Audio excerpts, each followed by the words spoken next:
Hi, scientists, we're back. Hopefully you started your virtual science fair experiment, and ours has turned out very interestingly. So if you look here, as I left off, I had the vinegar right here with the bone, the egg, and the pennies. Then I had the lemon juice, of course, all three. This was our control, and we had water. And then the last one is Sprite. So this was the last one here. We have had gnats in our house, so it's actually been helpful because it's killed some of the gnats that have been flying around in our house. So excuse those as you're looking in. Now, I wanted to show the attention to then the bone. Remember how we talked about it was going to be a rubber bone? So the bone went in, and now it actually bends. What happens is the vinegar actually leaches or decalcifies the calcium that's inside of the bone, and now it makes it like rubber. If you check now the egg, it's a little slippery. It actually decalcified the shell of the egg, and now the egg is actually bouncy. What? It's kind of crazy, right? And then here with the penny, some of it has evaporated, but oddly enough, I had one penny that was on the outside of the vinegar, didn't get cleaned up, but this penny did, as it was inside of the vinegar. All right, and then let's move on to the lemon juice. So some of the solids that you see down here are the solids from the lemon juice, but if you notice, the acid again decalcified the bone and made it into a rubber bone. And then here, this one's kind of gnarly. If you're looking here, it started to decalcify the calcium from the shell of the egg. And so you can see, though, there's a yolk inside of there.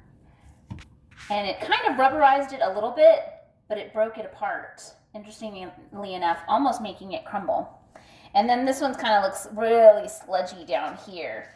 So some of those liquid or the solids actually from the liquid of the lemon juice calcified it even more on the bottom and made it kind of ate it away at some parts, and in some portions it didn't. So it's interesting to kind of investigate and find out what is it that caused that to get even more kind of tarnished. If I kind of scoot everything around, some of those solids have gotten really tough and grainy from the lemon juice. Wow. Then here's our water. The bone, still hard. Let me just tap it right here. So not rubberized or anything. The egg, same thing. Still hard, still can crack it. And the pennies, they kind of remain the same, although there's some oxidation that's actually happening right here on the corner of this penny here. And then the Sprite. So let's see, did the sugar make a difference? Nope, still solid. The egg, also still solid. And then this was interesting. I left the Sprite just as it was. One of them turned actually darker, but the other one got really shiny and clean. So it's interesting. It could be that the dates of the pennies, when they were manufactured or where they were made in their mint, could make a difference. But this one's almost solid black. And they were both inside. Now, if I kind of agitate this penny, maybe it'll come up. So, questions, higher level thinking questions. What can you do to ask your audience members, maybe your family members? We're working this through with you. What caused that to happen? Why does that happen? Investigate it and become really good scientific researchers. So this is our science virtual fair, and I hope you're enjoying it. Let me know what's happening. Respond, text me, email me, however it looks. Take pictures or videos. All right, so we're moving on to the next topic. We're going to do elephant's toothpaste. Again, here's another example of a chemical change that happens where a gas is created. Now the color has been added, so there is food coloring involved in this one. When we did the last one with the red cabbage, there was no food coloring involved, but this one does create a gas. Guess what the gas is? You guessed it, carbon dioxide. And so you may have seen this whenever we did our science fair at the school, the STEM night, And so this was one of the booths that Miss Albrecht and I did.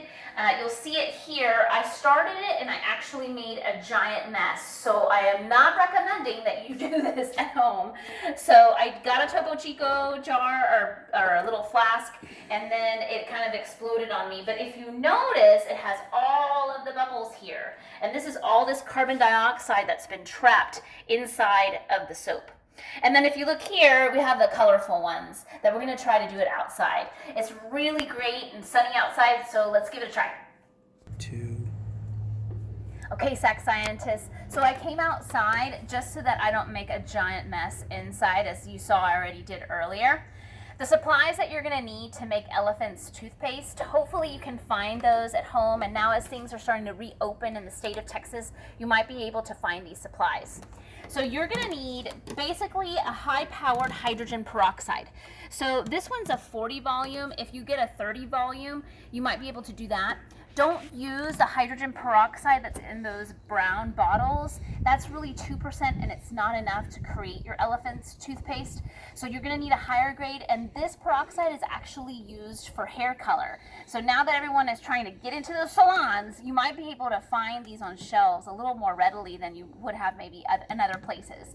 So ask parents, maybe they can order online, and you want a 30 volume or a 40 volume hydrogen peroxide. So just go. All right, then the next supply you're going to need is you're going to need warm water, and then you're going to need this active yeast. Now you don't necessarily have to have this brand, but you're going to need some type of yeast, and a packet is usually better, but if you find it in bulk, then what you'll need is probably about 2 tablespoons. So this was about 2 tablespoons, and all I did is I filled up about a cup of warm water, and the warm water is really important because you want to activate that yeast, and you also want to dissolve it. There are little granules that need to be dissolved. So you just kind of stir that around, and it becomes kind of this milky solution. And the next thing you're going to need is just dish soap. Usually Dawn is the best just because it has a tendency to grab on. We've talked about water and surface tension, and so Dawn does a really great job of that. But if you have dish soap at home that's for dishes, not for hands, that's going to work best. Okay, then you'll need food coloring. So I just got my Topo Chico bottles that were left over from all of our quarantine Topo Chico drinking, and so I have red, orange, yellow, green, blue, and purple. And if you've been in Miss Powers art class or Miss Yennerell's art class, you know how to mix those primary colors and the secondary colors to create your colors. You do have to kind of overdo it when it comes to the food coloring, just because this hydrogen peroxide actually bleaches. So it bleaches hair so that the color will stick on. So it may bleach out your color a little bit, fade it. So let's give it a try. I'm going to start with my red. I'm going to swirl around my yeast solution and pour a good amount in, and then watch it react. Here comes my orange. There it goes. That carbon dioxide is reacting.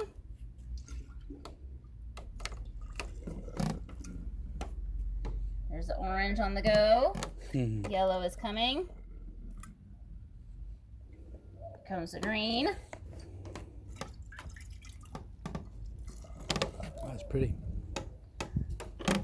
And blue, and the final one is the purple or violet. All right. Yeah, that's cool. All right, you guys, there's your Rainbow Elephant's toothpaste. And watch the reaction. You can see all of these carbon dioxide, this purple one and blue one, have really fantastic bubbles that you can see. The soap helps it all to kind of capture that surface tension, and then you see the carbon dioxide beginning to escape. So there's that carbon dioxide reaction that happens with the peroxide and then the yeast. And of course, the soap helps it manifest, and so the colors make them beautiful. SAC scientists, I love you. I've been praying for you, and I'll see you soon.